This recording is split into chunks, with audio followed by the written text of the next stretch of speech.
फिर देखिए महिला सांसदों की प्रतिक्रिया बहुत आ रही है और सुनने में अच्छा लग रहा है, चाहे वो सत्ता पक्ष हो या विपक्ष हो, दोनों तरफ से अपनी अपनी बातें कही जा रही हैं। अब मैं विपिन जी आपके पास आता हूं, सीधा प्रश्न sir, what's your take, what's your first reaction after hearing कि ये बिल गिर गया?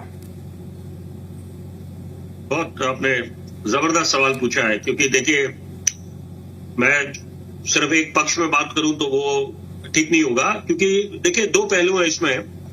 कि पहली बात, इसमें कोई दो राय नहीं है कि हताश हर कोई महसूस कर रहा होगा जो सही मायने में चाहता है कि महिला सशक्तिकरण हो और उनकी हिस्सेदारी बने यहां पर जितनी लेजिस्लेटिव बॉडीज है। तो क्योंकि ये बहस बोलने से काम नहीं चलेगा कि हम लोग महिलाओं के प्रति बिल्कुल प्रतिबद्ध हैं या महिलाओं को हम सशक्त करना चाहते हैं, वो दिखना चाहिए सामने। Action speak louder than words.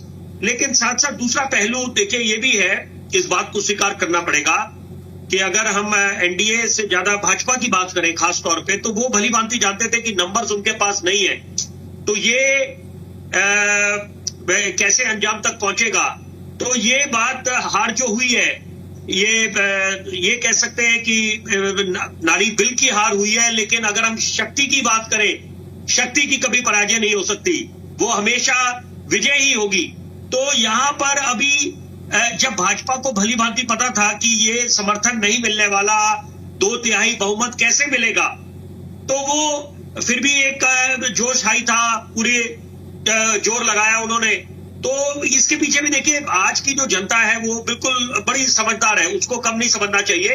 तो समझते हैं कि जहां तक सरकार की जो प्राथमिकताएं हैं, कि इस समय आपने क्योंकि अभी बात कर रहे थे टाइमिंग को लेकर, तो देखिए टाइमिंग का सवाल तो हर एक मर्तबा उठता रहता है। एसआईआर प्रक्रिया को भी लेकर टाइमिंग का सवाल उठा था जब बिहार में चुनाव थे कि एकाएक क्या जरूरत आन पड़ी।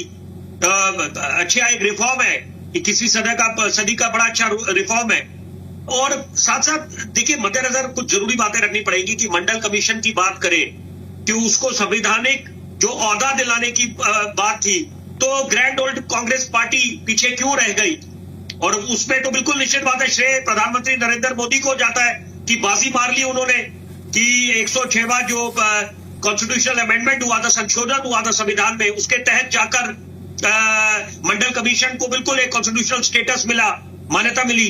तो जरूरी बात है, एक तरफ जब आप ओबीसी की बातें करते हैं, SC ST कम्युनिटी की बात करते हैं, उसमें कोई दो राय नहीं है कि सब एक मत रखते हैं। और आज भी जो संदेश आया है धर्मराज जी, मैं बड़ी जरूरी बात बोलने जा रहा हूं लोकतंत्र के मंदिर में, कि किसी ने ये नहीं बोला कि महिला आरक्षण को लेकर वो विरोध करते हैं, परिसीमन को लेकर वाद विवाद उठाया गया है। लेकिन यहां पर दो बातें बड़ी जरूरी सरल भाषा में मैं बोलना चाहूंगा।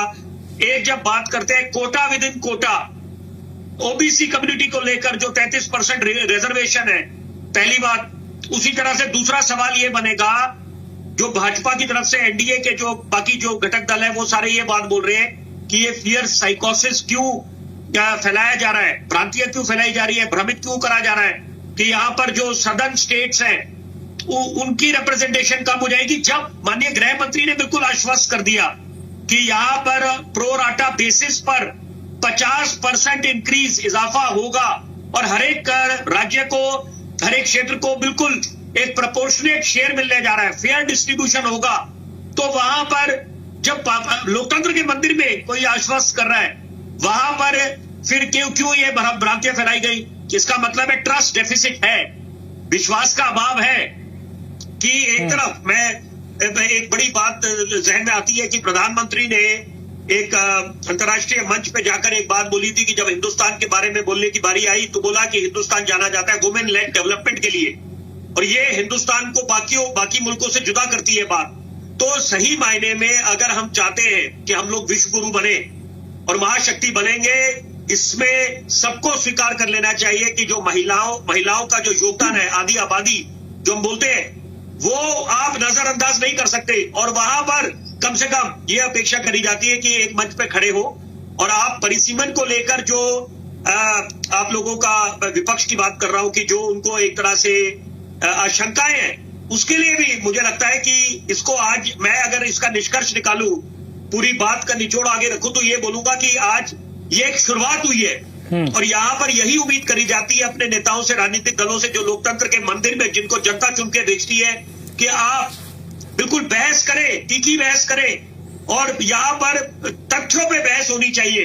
तो आज मुझे लगता है एक नींव रखी गई है, शुरुआत हुई है 2023 सितंबर में जब ये नारी शक्ति वंदन अधिनियम आया, तो वो भी एक शुरुआत थी। आज दूसरी शुरुआत हुई है, तो इसको ये नहीं बोलेंगे कि यहां पर समाचार समाप्त हुए, ऐसा नहीं है। ये एक नया अध्याय शुरू हुआ है यहां से, क्योंकि बड़ी सकारात्मक बात मैं करूंगा कि यहां पर हम ही उम्मीद करते हैं नेताओं से, जिनको रोल मॉडल समझा जाता है, तभी जनता बाहर निकलती है अपने कंफर्ट जोन से, उन पर भरोसा जताने के लिए कि वो लोग कोई नहीं चाहेंगे कि यहां पर कोई मौका चूके। तो यहां पर अगर लैक्यूनेस उनको नजर आते हैं, उस पर चर्चा होनी चाहिए, सार्थक चर्चा होनी चाहिए।